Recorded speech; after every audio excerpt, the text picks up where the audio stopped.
Our story goes beyond that first FBI disclosure.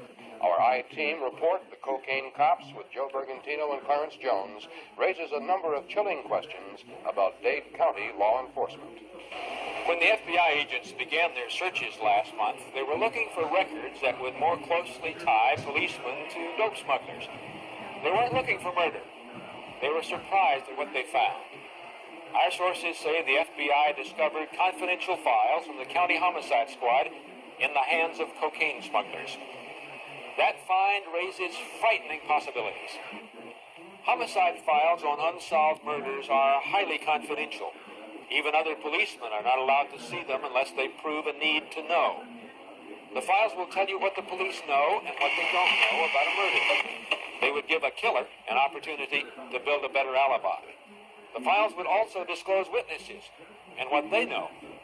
Providing that kind of information to the dopers is almost an invitation to kill a dangerous witness.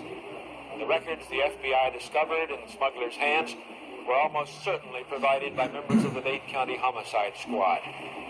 Fingering a witness to be killed is only one step away from pulling the trigger yourself.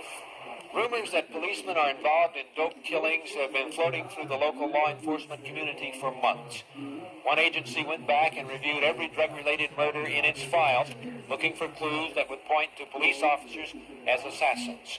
A prominent defense attorney with the same suspicion went to a judge to discuss his concern. One case under scrutiny by both the FBI and the Dade County State Attorney's Office now is the murder of Edward T. Forcer, a black millionaire heroin smuggler shot in his home here 2 months ago. Joe Bergantino has details on Forcer's heroin operation. The morning of May 24th, 1979, Edward Forcer was under arrest. The Justice Department was charging him with running one of the largest heroin gangs in the southeast United States. It was a well-established operation. Starting almost 12 years ago, the Forcer heroin ring had set up supply lines to smuggle cocaine from Colombia and trade it for Mexican heroin. The gang dealed in so much dope, it had to use large donut mixing machines like these to cut their heroin. Sales totaled as much as $3 million a month. 34 men and women were eventually indicted in connection with Forcer's organization. They included 2 police sergeants, Daniel Bailey of the City of Miami Force and Robert Spicer of the County Public Safety Department. Bailey was charged with taking bribes to allow street sales of the gang's heroin. Spicer was charged with more direct involvement in the gang, including the bagging and selling of heroin. Bailey and Spicer were the only 2 policemen arrested last May. The Newswatch investigation has learned that at least 6 other policemen are suspects in the Forcer investigation. The Forcer case was a joint police project. Agents from the Federal Drug Enforcement Agency, the FBI, Dade County, City of Miami and Miami Beach, and the Florida Department of Law Enforcement worked together for 2 years on this case. The gang was under almost constant surveillance. The government filed its first indictment against Forcer's operation in May, but the Justice Department apparently had more evidence it didn't include in the first indictment. By late summer, a new federal grand jury was meeting to hear additional evidence in the Forcer case. Evidence that would be used to draw up a new indictment. An indictment that would possibly name even more policemen. But on the night of September 30th, there was a new development in the Forcer case. Edward Forcer was murdered. The government has told the judge hearing the drug ring case that the murder has, and I quote, had no small consequence upon the presentation of evidence before the new grand jury.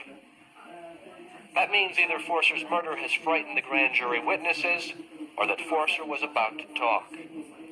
There are several unusual things about Edward Forcer's murder and the way Dade County homicide detectives have handled the investigation. Clarence has more on that story. This is the house where Forcer lived at 9140 Northwest 13th Avenue. He had turned it into a fortress. Guns everywhere, burglar bars, alarms, floodlights, closed-circuit TV systems to scan the front of the house. The front door had an inside iron gate. It was never open for strangers. Forcer's body was found in the foyer of the house. It was not a swift, clean killing. He had been handcuffed, his hands behind his back. He was a big man. If he had fought, it would probably have taken more than one man to cuff him. There is an unusual aspect to the handcuffing. The wrists had been twisted palms out. It's not easy to cuff a man that way. Most people would put the cuffs on palms together. But policemen learn to do it the hard way, palms out. It makes your prisoner more helpless. Inside the front door, it appears he was forced to kneel. He was pistol whipped in the face. He was shot in the leg 3 times, perhaps one shot at a time to extend the pain. The gun was a .22 caliber automatic equipped with a silencer. The neighbors would not have heard anything. 2 shots in the left ear finished the job. The house was not ransacked. The killers closed the front door as they left, leaving it unlocked. When the victim is as notorious as Edward Forcer, normally the homicide detectives would become extremely meticulous. They would collect even the tiniest shreds of evidence and run them through chemical analysis. They would look for everybody they could find who knew the victim, and then interview them, sometimes over and over again. Those basic police procedures were not followed in this case, and the people investigating corruption within the county homicide squad are trying now to find out why. Unusual item number 1. The night Edward Forcer was murdered, there were several pieces of paper in his pocket with names and telephone numbers on them. Usually, homicide detectives would remove those papers from the body at the scene to examine them for clues or evidence. But in this case, that didn't happen.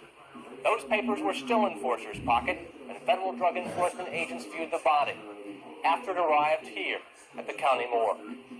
Unusual item number 2. Some of the people who knew Forcer best have never been questioned by homicide detectives. They include his lawyers. They have never been interviewed. Local detectives who got to know Forcer, his habits, and his friends during their long 2-year investigation. They were not interviewed either. Unusual item number 3. Those detectives thought that was very strange, so they let the homicide squad know they were available and might be able to help solve the murder. But they still haven't been called. The most unusual item of all. There's a safe in Forcer's house. That's where informers say he kept a ledger book with a record of police payoffs. Normally, the crime lab technician at the scene would have routinely opened that safe, but the night of Edward Forcer's murder, that didn't happen. The homicide detectives decided it wasn't necessary. When the crime lab technicians left the scene, the safe was still locked. We brought our questions about the Forcer murder investigation to the captain of the Dade County Homicide Unit. Some witnesses who have knowledge about Forcer's life and activity still have not been questioned. Is that unusual? I wouldn't be able to comment at this time because I'm not familiar with the particulars and what was done or not done in that particular case. Would it be unusual to not go through the pockets of the victim and bag whatever is in those pockets at the scene of the crime? It could be, depending on the circumstances. I would really be unable to comment at this time. Would it be unusual not to open a safe when you have a victim as notorious as Forcer? It could be, but like I said, I would be unable to comment at this time. It's under investigation. Tomorrow night, we'll take a look at another possible motive for the killing of Edward Forcer. For Clarence Jones, I'm Joe Bergantino with the Newswatch 10 I-Team.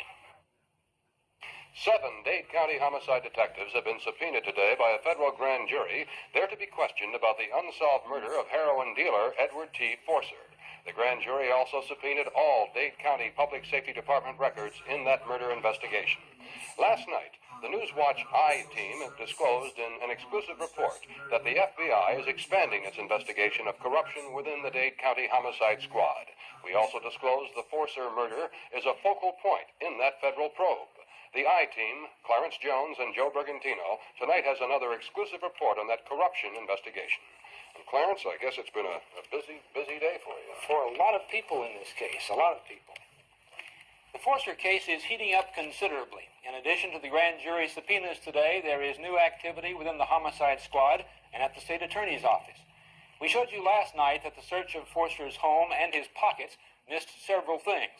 Last Friday, as part of our investigation, we obtained permission from the custodian of Forcer's house to go inside that empty house. The floor safe that has become one of the major points in this case was still there on Friday. Our camera failed, so we went back to the house to shoot pictures last Monday. The safe was gone. There was an empty hole in the concrete floor where the safe had been.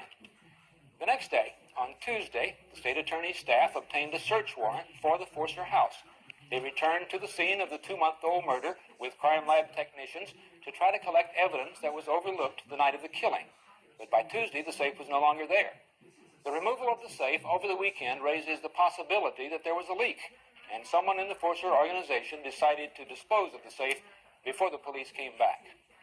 At the homicide squad, a new lead investigator has been assigned to the Forcer case to give it a fresh workup. Tonight, we've learned through our investigation that the Forcer murder may also have involved the theft of more than $500,000. Joe Bergantino has details on that. If there was one powerful element in the life of Edward T. Forcer, it was money. As one of the biggest dope dealers in this part of the country, he was a millionaire. He kept more money in his home than most of us would ever make in a lifetime. Money that could have been a motive for his murder, or maybe the reason for a sloppy homicide investigation. Forcer kept a lot of his money in a floor safe here in the garage of his house. The night he was murdered, our sources say crime lab technicians at the scene argued the safe should be opened. Homicide detectives said there was no need to open it. The crime lab thought that was unusual. We've now learned there were several reasons to open it. Informers in his narcotics gang say that's where Edward Forcer kept a ledger book of police payoffs. Word of the ledger book is one reason the FBI and the Dade County State Attorney's Office are investigating the Forcer case. Forcer's payoffs raise the suspicion that a crooked policeman might have killed Forcer to protect himself from discovery. We have talked to several members of the Forcer gang who say there was about $650,000 in the safe that night Forcer was killed. They claim the police looted the safe, that when the house was turned back over to Forcer's brother 10 hours after the homicide, the safe appeared intact, but that when the brother opened it, there was only $25,000 in it. The gang members believe that a thief would have taken everything. They believe a policeman would have left some money in the safe to cover his theft. Clarence continues the story. You should understand that people in the Forcer organization are not the most reliable witnesses. They could have taken the money after the police left. They don't like policemen, and they have every reason to hurt them. But the nasty question of the failure to open the safe and make that safe and its contents part of the evidence in this case still hangs there. Homicide told us late yesterday they did not open the safe because an assistant state attorney told them the night of the murder that they had no legal grounds to open it. We pursued that today. On the night of the killing, Assistant State Attorney Jeff Raffle was on call. Homicide called him, woke him up, told him they had another drug-related murder. There were 21 murders in Dade County that month. Raffle was told that night the body had not been identified and there did not appear any reason for him to come to the scene. Early the next morning, less than 12 hours after the body was found, Homicide turned the house over to Forcer's brother, who was his co-defendant in the federal drug case. After the brother took possession of the house, Homicide met with another assistant state attorney, Jim Woodard. Homicide says it asked Woodard for a search warrant to open the safe. Woodard says he has no memory of any conversation about a safe, but it could have happened. Whatever was said, the safe by then had probably lost its value as evidence. The police had lost custody. We tested the story of $650,000 being inside the safe on several law enforcement officers who were familiar with Forcer's drug operation. All said that figure is completely believable. He was dealing in so much dope, he needed between $500,000 and $1 million in cash all the time. The dope community knew that, and many policemen knew that. But nobody knows now what happened to the cash. The evidence report from the murder scene shows no money was found in Forcer's house. With Joe Bergantino, I'm Clarence Jones for the Newswatch 10 I-Team. Tonight, suspended Dade Commissioner Neil Adams is in trouble again. He was arrested at the federal courthouse in downtown Miami, and a member of the Newswatch 10 I-Team was there to witness it. Adams had been subpoenaed by a federal grand jury, which today opened a new investigation into the murder of heroin kingpin Edward Forcer, a murder the Newswatch I-Team has been investigating. TV 10 investigative reporter Clarence Jones was the only reporter on the scene when Adams was arrested. I walked through those glass doors just as two security officers shoved Adams against the vending machine. They handcuffed his hands behind his back.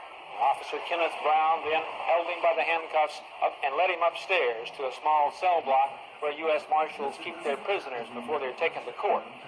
All the way down the hall, Adams kept saying, "I've got to go to the grand jury. I've got to go to the grand jury." Inside the cell block, his pockets were emptied, and then Brown unloaded the revolver. It was a small, .32 caliber, 6-shot, blue steel revolver, a hammerless model, a Saturday night special. When Brown shoved the cylinder out to unload it, the entire cylinder fell out on the desk. It had 5 shells in it.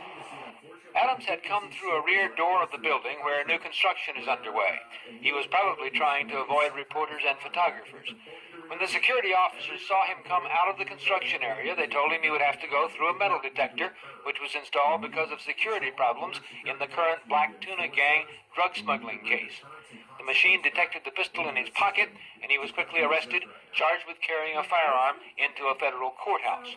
Within an hour, Adams was taken before a federal magistrate who released him on a $50,000 personal surety bond. That is unusually high for the charge, considering Adams' status as a public official. An assistant U.S. attorney said there were circumstances he could not disclose that require a high bond. Adams was suspended from the Dade Commission after he was arrested for pocketing the proceeds of bingo games he ran for charity. Just before his federal magistrate's hearing today, Adams was taken by a U.S. Marshal to the grand jury room on the 3rd floor of the courthouse. He was inside the room a very short time, which may indicate that he took the Fifth Amendment and refused to testify. That grand jury today opened a federal investigation into the September 30th murder of Edward T. Forcer.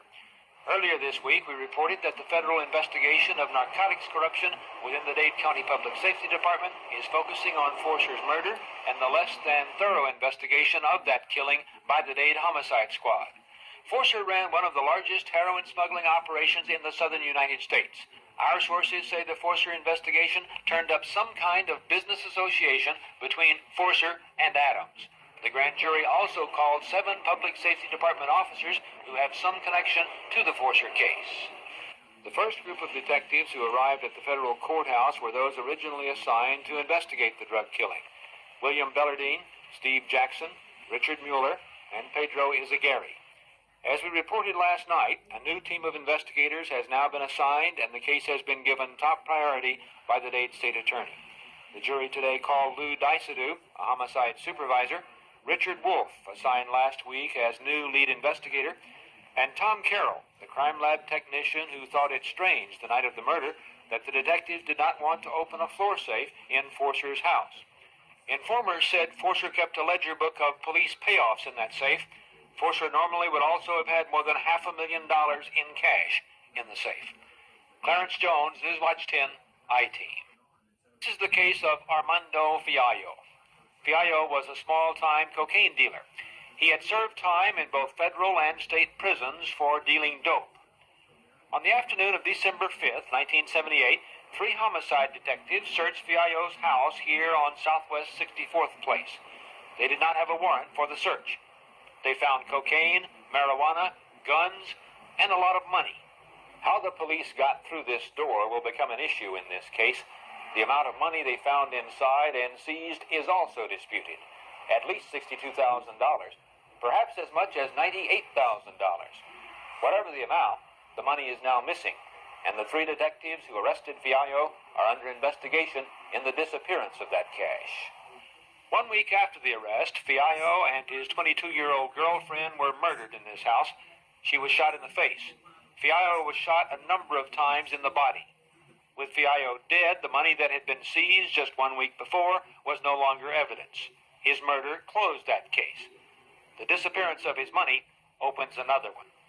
Joe Bergantino will tell you about the 3 arresting officers. The 3 officers who arrested Fiallo and seized his money were Julio Ojeda, Charles Zetrapelic, and Robert Derringer. Last month, Ojeda and Zetrapelic were among 4 county homicide detectives suspended after the FBI announced they were under investigation. The FBI says it has prosecutable evidence the officers had become partners with local cocaine dealers, that in return for money and gifts, they were systematically harassing, arresting, and robbing the dealers' competitors. The 3rd officer who arrested Armando Fiallo and seized his money, Robert Derringer, is still on duty. Derringer has not been publicly named as a target in the FBI's investigation, but he is now a key figure in another investigation to find out who took Armando Fiallo's money. December 5th, 1978. According to their arrest report, Ojeda, Zetrapelic, and Derringer were looking for a murder suspect. They say they had a tip he was hiding in Fiallo's house. According to their report, they knocked on Fiallo's door. This is how they describe what happened. And I quote, "Mr. Fiallo allowed these officers entrance to his residence. As we were looking for the suspect in plain view was a controlled substance. In the closet there was large quantities of marijuana." End of quote. Item number 1. The attorneys for the Fiallo family say he would never have let 3 policemen in if there was cocaine in plain sight. Item number 2. There is no mention in the arrest report of any money being seized. There is this receipt, though, that indicates that close to $63,000 of Fiallo's money was seized in the arrest and kept in the police property room. The day before Officers Ojeda and Zetrapelic were suspended, the Fiallo family's attorneys suddenly learned that Fiallo's money was no longer in the Public Safety Department's property room. How the money left the property room is a very unusual story. Clarence has more on that. This receipt, dated April 11th, shows the release of $62,735 to a Carlos Fernandez. The Miami telephone directory lists as many Carlos Fernandezes as John Smiths. The address shown for Carlos Fernandez is completely fictitious. In that section of southwest Dade County, there is no 27th Terrace. The receipt shows Fernandez as Fiallo's next of kin. His identity and the family relationship were certified by Detective Derringer. The Fiallo family says it has never heard of Carlos Fernandez. Fiallo was divorced. His former wife, the mother of his 13-year-old son, hired a law firm to recover the money that had been seized by the police. They went to probate court in February, filing this will and establishing that the son, Armando Jr., was Fiallo's next of kin and sole legal heir. When the lawyers could find no record of any money being seized from Fiallo, they tried to reach Officer Ojeda. Well, I think Mr. Essen, who made the attempts to reach Officer Ojeda, tried probably 5, 6, 7 times. These were telephone calls? Telephone calls. Which were not returned. That's right, which was not really unusual because Officer Ojeda was a busy officer. Now, you finally reach him in July. What does he tell you when you contact him in person about the money? He said that he had found some $62,000 and turned the money in, and that he had no objection to the boy getting the money back. He indicated that the money was still there in July? That's correct. The mother and son have become so frightened since Fiallo's murder, they would only talk to us through their attorney. How much money did the boy say the father had in the house? Several weeks before the father was arrested, he had shown the son a briefcase containing $98,000, and they had discussed the fact that the money was for the son's future and his education. Does anyone else know about the money? Did the father talk to anyone else about that? After his arrest, Armando Fiallo Sr. told his son's mother, whom he was divorced from, that $98,000 had been seized and that had been for the son. From July, when the lawyers first contacted Ojeda, through September, when they talked to him again, they say Ojeda led them to believe that at least $62,000 of Fiallo's money was still stored in the county property room. In November of 1979, my partner talked to Officer Ojeda, and it was then for the first time he told us that the money had been turned over to a relative in April. Now, you had talked to him on at least 2 occasions after April. That's correct. When he gave no indication that the money had been recovered by anyone else. That's correct. Does anyone in the family know Carlos Fernandez? I have asked both the mother and the son, and neither of them have any knowledge of Carlos Fernandez. They know no one by that name? That's correct. There is no one in the family by that name? Not to their knowledge. We tried to talk to the homicide detectives involved in the Fiallo arrest. Clarence went to Julio Ojeda's house. Who is it? Clarence Jones from Channel 10. I'd like to speak to Julio Ojeda. Nobody would open the door. I visited Charles Zetrapelic's home. Nobody would answer the door there either. Who is it? My name's Joe Bergantino from Channel 10. I'm sorry, I'm not answering the door. We asked Metro Public Information Officer George Lucas to arrange an interview with Detective Robert Derringer. He said he'd convey the message. Lucas told us the FIO case is under investigation by the department's internal review section. I can tell you that we received it about 2.5 weeks ago, and it is progressing along. In a short time, we hope to have some type of final conclusion on it. What about the men who run the police property room? We asked them if any extra precautions are taken when large amounts of money are released. Do you still only need one signature, one officer? You don't need any kind of counter check on that? No, as long as he's the investigating officer involved in the case. You would release it just on his say-so, right? We intend to file suit against the county for improperly turning over monies belonging to our client. Do you think you'll win? I believe we have an excellent case. With Clarence Jones, I'm Joe Bergantino of the Newswatch 10I team. The 4 Dade County homicide detectives who were suspended last month were officially notified today that they were heard on a number of bugs and wiretaps the FBI used to monitor local drug smugglers' activities. The Newswatch I-team today confirmed the electronic intercepts as part of the federal investigation of narcotics corruption within the Dade Public Safety Department. There are a number of other new developments today in the case of the cocaine cops. I-team reporter Clarence Jones is here in the studio to tell you about them. Clarence? Thank you, Ann. The federal law that permits electronic eavesdropping with court authorization also says you must give official notice to everyone whose voice is picked up on those bugs and taps. The FBI today began that official notification process, serving papers on 25 people who have been identified on the tapes so far. FBI Special Agent in Charge Arthur Nerbos emphasizes that the notification process is only beginning. Many more people will be notified before the case is finished. The FBI will not say how many devices were planted, but they give some idea of how many conversations were overheard. There are now 20 stenographers busy transcribing taped voices. If they continue to work full-time, it will take them another 2 months just to type what was overheard. Nerbos confirmed that among the first 25 people notified are suspended homicide detectives Julio Ojeda, Charles Zatrapelik, Fabio Alonso, and George Pontigo. There were several new developments today in the search for nearly $100,000 that disappeared after 3 homicide detectives arrested cocaine dealer Armando Fiallo last December. We told you earlier this week how homicide detectives Ojeda, Zatrapelik, and Robert Derringer arrested Fiallo and seized a briefcase full of money. 1 week later, Fiallo and his 22-year-old girlfriend were murdered.